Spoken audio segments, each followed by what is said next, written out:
Bom dia, meus amados irmãos, a graça e a paz do nosso bondoso Deus, o amor do nosso Senhor e Salvador Jesus Cristo esteja em cada um de nós hoje e sempre. Esta semana estamos estudando aí o capítulo 9 de João, Jesus Cristo como a luz que alumia o mundo, né?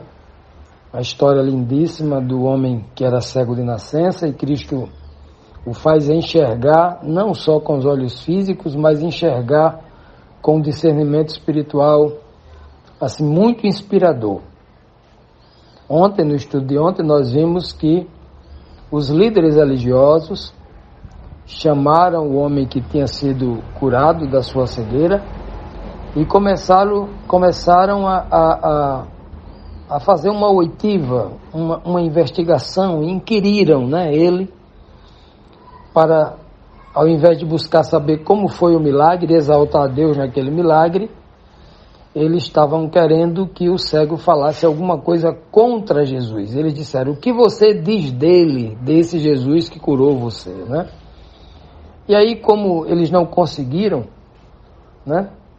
nada de negativo da parte daquele homem que estava cheio de gratidão e realmente percebia o poder de Deus na vida de Cristo, nós vamos hoje continuar a sequência deste caso, onde a liderança queria a cabeça de Cristo de todas as formas e não enxergavam o poder de Deus atuando através do nosso Senhor Jesus Cristo.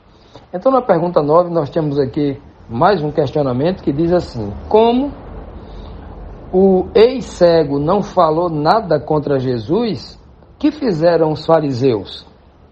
Para a vergonha deles, que respostas obtiveram?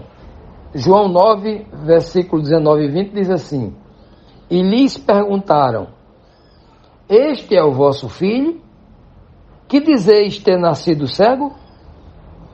Como, pois, vê agora?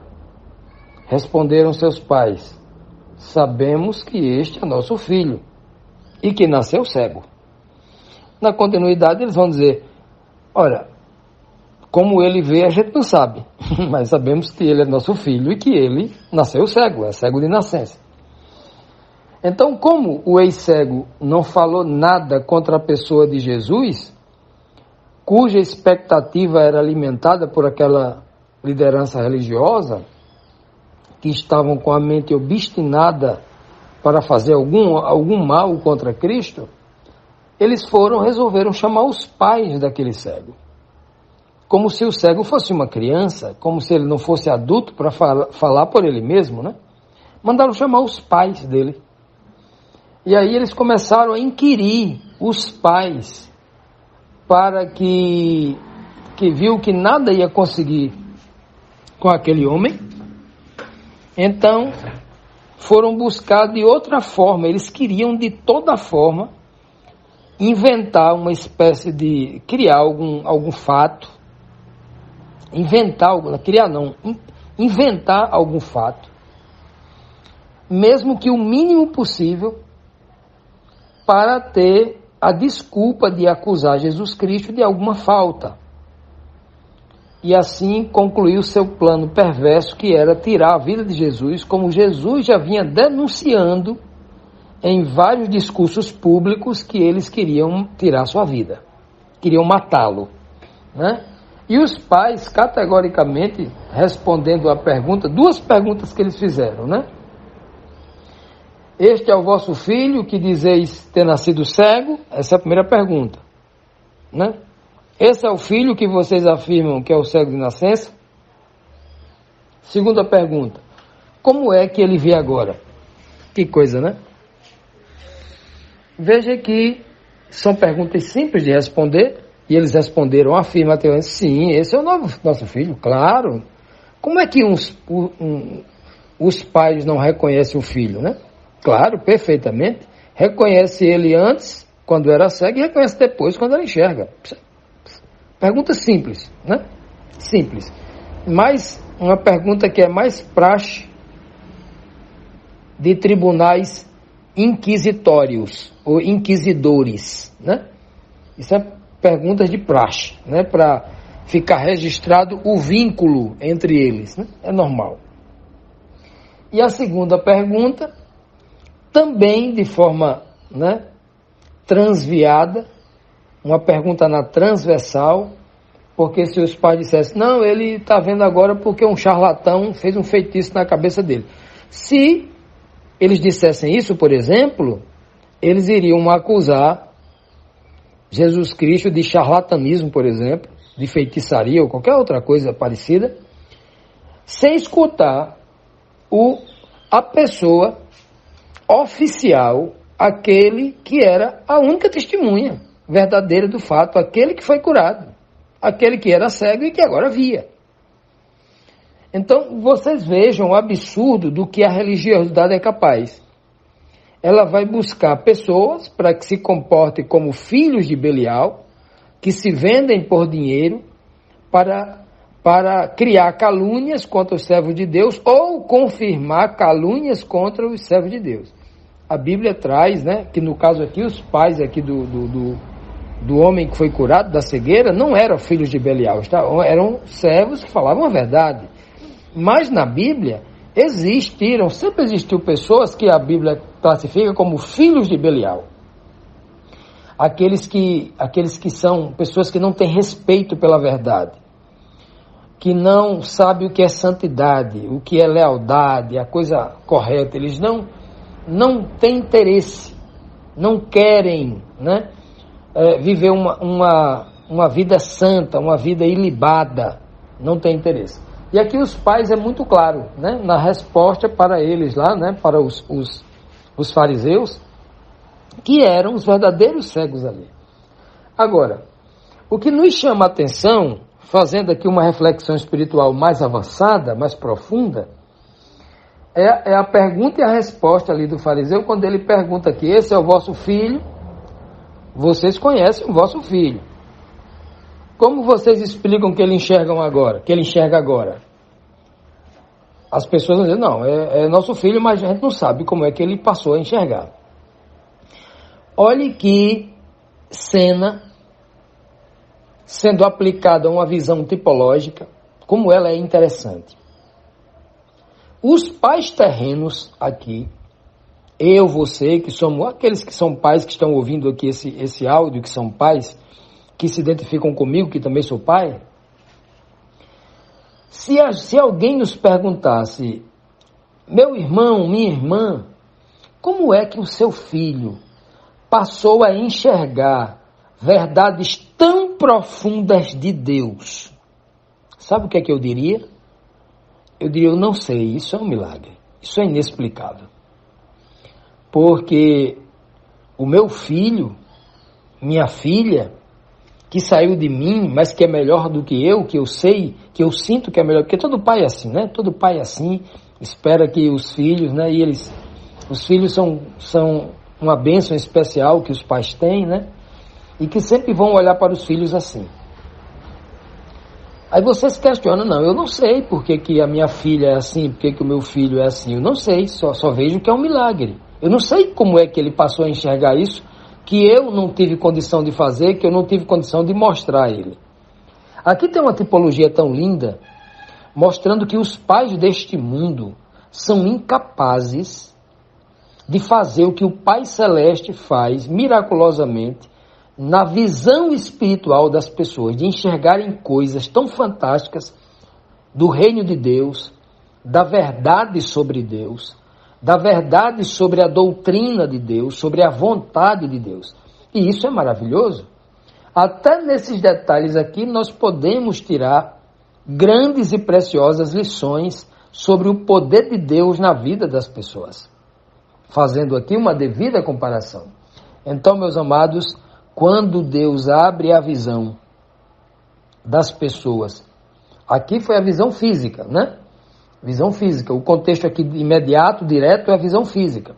Mas eu estou tratando agora de uma outra visão, a visão do discernimento espiritual, que só Deus pode. E quando Deus faz isso, nós, seres humanos, pais, ficamos olhando assim, sem entender, sem poder explicar. E se nós formos, tivermos a mente assim, bem idiotizada, bem imbecilizada, bem cega, bem antiquada, como é a tradição religiosa, que esses homens aqui, tudo cheio de tradição religiosa, né?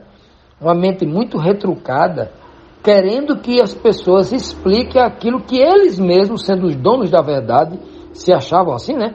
Os doutores da lei, que tinham explicação para tudo debaixo do céu, eles estavam perguntando aquilo que só ele podia explicar, não é mesmo? E eles não sabem. Ora, como diz aí os antigos, milagres não se explicam, milagres se aceitam. Continuando, amados, vamos agora para a 10ª pergunta, que nos traz aqui um questionamento ainda bem interessante, dando continuidade àquele diálogo, né, entre os líderes religiosos e os pais do homem que era cego e agora via. Como os pais do ex-cego responderam? Qual a real intenção dos líderes religiosos ao fazerem aquele interrogatório policial? Porque parecia um interrogatório policial, né? Aos pais do homem que foi tocado pela mão de Deus. Foi tocado ali pelo braço, pelo dedo de Deus, que é Cristo ali, e foi curado, né? Como foi isso? Vamos ler aqui João, capítulo 9, versículo 21 e 22, que diz assim: mas como agora vê, disse os pais, né? Como ele vê, nós não sabemos. Ou quem lhe abriu os olhos, também não sabemos. Perguntai a ele mesmo, perguntai ao meu filho, né, o ex-cego, perguntai a ele mesmo, ele tem idade, ele já é adulto, ele falará por si mesmo. Isso disseram seus pais porque temiam os judeus, porquanto já tinham estes combinado que se alguém confessasse ser Jesus o Cristo, fosse expulso da sinagoga. Veja que era uma espécie de interrogatório, tudo armado. Era uma armação desonesta, de homens falsos, hipócritas, que pareciam ser santos e bondosos, mas eram na verdade homens perversos, cheios de maldade, que estavam usando pessoas para tentar matar Jesus Cristo. Eles já haviam combinado tudo ali, porque se alguém ali dissesse, não, ele curou, ele é o Cristo. Lembremos que no final do capítulo 8, estudamos a semana passada, uma multidão foi dividida. Uma multidão dizia que Jesus era um enganador, não era o Cristo, era um enganador, era um mercenário qualquer, um falso profeta, um mentiroso, coisa desse tipo. E uma parte da multidão acreditou que ele poderia ser o Messias. E essa parte da multidão diziam assim, será que se outro vier como o Cristo vai fazer a quantidade de milagres poderosos que esse Jesus Cristo faz? Então eles estavam, uma parte da multidão já entendiam, já queriam aceitar Cristo como Messias. Essa liderança judaica estava preocupada com isso. Os líderes judeus já estavam preocupados porque uma parte da multidão já estava pendente, tendenciosamente inclinados a aceitar que Jesus, o Galileu, era o Cristo. E aqui eles fizeram esse julgamento já mal intencionado, porque se alguém dissesse, olha, ele é o Cristo, eles já iam expulsar da sinagoga. E o que significa expulsar da sinagoga? Significa que eles iam pegar alguém como exemplo para machucar, para chicotear, para maltratar, pegar como exemplo para todo o povo, para impedir o povo do povo dizer que Jesus era o Cristo. Então, essa forma violenta, opressora, que a liderança religiosa de antigamente estava adotando contra a pessoa de Cristo, contra a obra de Cristo e contra os seguidores de Cristo, não é muito diferente da que acontece hoje, mesmo que hoje aconteça de forma velada. sem aquela violência física aberta como era antigamente, né? Muito assim acontecia abertamente. Hoje a coisa é mais camuflada, a coisa é mais, né? A coisa é mais escondida, mas o ódio, o espírito é o mesmo, não muda nada. E isso até o tempo do fim, mediante o poder capacitador de Deus sobre a sua igreja, esse tipo de perseguição, esse tipo de violência explícita, mais aberta, pública, deve aumentar, porque isso está escrito nas páginas da profecia. Então, concluindo aqui o raciocínio, né? Vejam que os pais concluem a resposta, né? É teu filho, e como é que ele vê? Eles concluem a resposta. Olha, como ele vê agora, nós não sabemos não. E também não sabemos quem foi quem abriu os olhos deles. Também não sabemos. Eu acho que você deve perguntar a ele, porque ele já é adulto, ele pode responder. Ele é responsável, ele tem idade suficiente para ser responsabilizado por qualquer crime ou qualquer coisa que ele faça de bom ou de errado. Ele já é adulto, pergunta a ele. Os pais aqui encerram a sua participação ali porque eles não têm muito a contribuir, eles não estavam presentes, eles não viram o que Cristo fez, né? Os pais foram chamados para tentar, de forma infrutífera, tentar dar algum subsídio aos acusadores de Cristo, tentando buscar algum fato ali misterioso, qualquer dificuldade ali, né? Fazendo uma pressão nos pais, para ver se os pais diziam alguma coisa contra o filho ou contra Jesus Cristo. Mas isso não aconteceu, né? Os pais, e diz o texto aqui, que os pais só disseram isso, eu tenho certeza que os pais sabiam muito mais, porque o filho já tinha contado para os seus pais tudo o que tinha acontecido, cheio de alegria, e tenho certeza que os pais também estavam, assim, né, exultando de júbilo, de alegria, por causa da situação, pela saúde do filho, né? Que eles nunca puderam fazer nada pelo filho, agora o filho estava vendo uma pessoa completamente saudável, completamente capaz fisicamente agora para cuidar da sua própria vida. É uma alegria muito grande para os pais, né? Eu me coloco no lugar desses pais, se acontecesse esse negócio comigo, eu estava pulando de alegria, né? Um filho da gente que é curado de uma gripe, a gente fica feliz da vida, imagina uma doença dessa. Então eu estaria muito feliz. Agora, o comportamento dos pais em darem respostas secas, respostas curtas e diretas, a explicação vem agora no final do texto. Ó. Os pais falaram isso porque os pais estavam com medo dos judeus, eles temiam os judeus, porque eles sabiam que os judeus já tinham se combinado ali entre si, se alguém falasse ali qualquer coisa em favor de Cristo, para confirmar que Jesus era o Cristo, que foi Jesus quem curou e ele tinha algum tipo de poder, se alguém dissesse qualquer coisa, essas pessoas seriam humilhadas, expulsas da sinagoga, que nesse contexto significa humilhadas diante de todos. Então, assim, eles queriam, né, pegar realmente ali um exemplo lá. Os pais sabiam disso. Eu não tenho dúvida que muita gente ali com discernimento espiritual já entendiam que isso era o que estava desenhado para acontecer. E os pais, com medo, né, porque a religião, a liderança religiosa, ela sempre usará essa ferramenta do medo, a força bruta, a força do dinheiro, a força da influência, para praticar o mal contra os inocentes, aqueles que estão com a verdade. Isso sempre aconteceu durante a história e sempre acontecerá, até o dia em que Cristo colocar um fim nisso tudo.